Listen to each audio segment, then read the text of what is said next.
This is my first time doing a tiny rod for heatless curls. I feel like I could have just put my hair in a braid.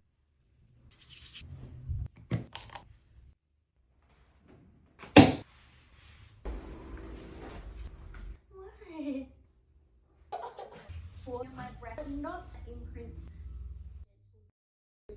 My abdomen is burning.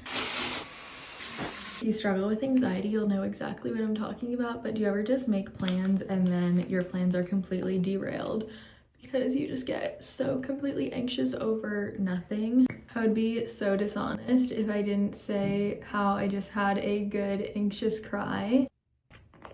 It's funny because this is Vlogmas, but there's just nothing festive about the way I'm feeling right now.